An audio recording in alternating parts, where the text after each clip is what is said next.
What is up, everybody? It is Alex from Heavy New York calling from the quarantine zone again, and this time we are celebrating record release day with Fight the Fight. Thank you guys so much for your time today. Fuck yeah, man. Hey, man. Yeah, and what a great way to celebrate record release day. You're back in the studio already. One of the members just got out of the hospital with a injury. What a way to celebrate, I gotta say. I think this is the most metal record release day of all time. Yes, please. I would say so as well. We're actually, I'm really stoked at the moment, which is why I just took a taxi from the hospital back to the rehearsal space to do this interview as well. Yep. I spoke with Lars 2 hours ago, and then he just woke up from the anesthesia at the hospital and said, "Yeah, I'm coming to the practice, fuck yeah." We buy him some beers, and we're going to have a good time. Yeah. Did you save some anesthesia for the rest of the band? That'll make for a great recording session. Honestly, yes, I did, but we're not supposed to tell them yet. But for real, with the making of Deliverance, the record is absolutely awesome. Again, congratulations on the great work. Really, what was the making of this record like? How did, sort of like Deliverance come to be? Was there a preconceived idea? Was there a superficial goal that you kind of like had with it? Like, how did you try to make Deliverance sound the way that it was? Yeah, the thing is, we actually we had rehearsed the last record to death, and we wanted to do something new and exciting because we were kind of done with playing the same songs for about 115,000 shows, So we all were in agreement that we wanted to go a little rougher on this one. So we kind of made a hybrid record that is half like pleasant melodies and stuff, and then the other half is just balls to the walls hard. So we had a specific theme going in our brains when we started recording this album. It was a very long process, to be honest. Yeah, like Lars said, we got tired of the sound and we wanted to do heavier. So we started out most of the songs by jamming in the rehearsal space, and then we took it home to our home studio, to me or Lord studio, and we built the album. Basically doing the quarantine thing where either Amok or Lord made some riffs in their houses and stuff, and then sent it back and forth. Made sure that, all right, this is the sound we're going for, and let's go from there. We did the quarantine before the quarantine was a thing. You were social distancing before it was cool. Yeah. We had a different approach to this record in difference to the last one. We also grew as writers over the period between the last album and now. So we had a more defined approach to writing the new one. We've learned a lot individually and as a group. So this is there's more of a theme through the whole album this time. It's not as schizophrenic as the first one. Yeah. I know that there was sort of like a theme rooted into this album, and like, did that help? Obviously, a theme will help maybe, determine the direction of the lyrics, but could it also help determine the direction of the music itself? Absolutely. Actually, we were doing a podcast, me and Lord here in Norway, a couple of days ago, and we were going deep on the theme and talking about it. And I realized during that podcast and talking that, well, after the release of the first record, it went really well and we had great success with it. We all were kind of high on life and really cocky and going high, and we all have, or I don't know about all, but some of us had some breakdowns kind of thing after that period, and this album album is a reflection of that, I guess. Yeah.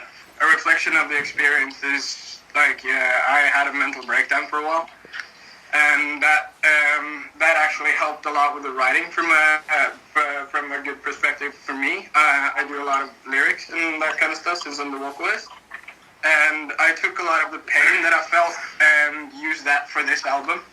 Let's say this album is more an honest album.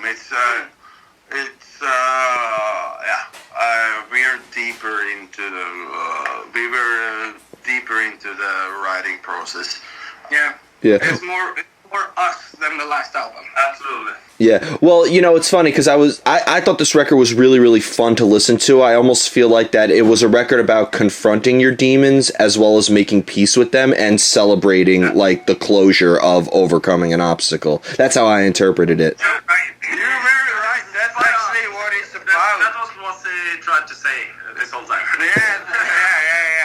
That's you're very right because deliverance is It means liberation. Yeah.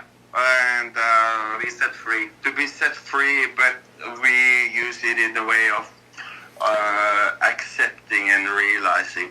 Yeah. Do you want this album to kind of be open to interpretation, or did you maybe want to like engage the listener into seeing things from Fight the Fight's point of view? Absolutely, seeing things from our point of view. That's what we're trying to do in the music videos as well, for our audience and fans to like get to know the individuals in the band and the character of each and one. Yeah. And yeah. That was the plan behind it. We're trying to make everybody more familiar with the different characters in the band, how they function and what they are like. To be honest, It's more honest. yeah. Yeah. We're trying to make sure you're part of the journey. Like, Yeah. Yeah. Do you think that because you took a new approach to this album as opposed to your previous one, that there's more doors open for the future for Fight the Fight? I don't know. Time will tell, I guess. Time will tell. Doesn't releasing a new album open more doors anyway, I guess. Yeah. In a way. I think it's harder to put us in a genre or in a specific style or box with this album. It's a more open-minded album, and I think you will have a more open-minded approach when you're listening to it, because I think people will think, what am I listening to? and you have to listen like more carefully to get the different aspects of the album. Yeah, I feel like that, like with every passing listen of this album, I listened to it like 20 times now, and I feel like that with every passing listen, there's always something new to discover with it. Yeah, thanks. Yeah. that was like a great outro to that question. That was beautiful. Yeah. Now, when it comes to like getting inspired to write, It's the drummer from the band Lepers calling. Oh, sweet! I love Lepers. Great to. He wanted to go partying because it's the release date. Yeah, we got plenty of room for that later, and you guys have already gotten started. But but I mean, when it comes to getting inspired to write, like, does inspiration sometimes come out of nowhere in a way? Like, do you like almost have to look for inspiration, or does it just hit you at the least expected times? Can I answer that one? Yeah. I get that. I know not that question because you asked it in another way, but I get the question during a lot of interviews, like, what are you inspired by? And I was thinking, I'm going to tell the same bands I'm listening to all the time, and I started to think, and then I realized I get inspired by inspiring people, like people who achieve success or have a good drive, or for myself, I get inspired by people who are inspired. Hmm.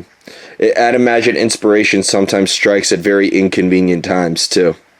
That is also true. It can be a football player or whatever who does great things. I want to do that too. And what I do is music, so. And inspiration can strike like lightning from clear skies sometimes, and sometimes you honestly just have to sit down and try to work something out as well. So it's very Absolutely. it's very different, but a lot of the time it just comes, and when you got it, you got it. Yeah, I feel like that this is a record for the best of times and the worst of times. Yeah, I would believe so. Yep, this is going to be the soundtrack to help overcome the uncertain times that we are currently in. Yeah, thank you very much. It seems like to me that this is our first release, like a proper release in the States. And it seems like the people in the States understands us. A lot better than here, at least. And that leads me to my final question. When this is all over and, we're able to do shows again, can we be expecting you guys to come to the U.S. fairly soon? Absolutely. We're actually talking about and making plans to move over to the States as a band for a couple of years. Oh, awesome. And we want to go to either New York or LA. Come to New York. Come to New York. Yeah, because that's the city that never sleeps, right? Yeah, pretty much. And to be honest, never do I. So. Exactly. So I want to thank you guys so much for your time. Again, happy record release day. We are here with Fight the Fight. Be sure to pick up Deliverance if you haven't already. This is Alex from Heavy New York. We will see you next time.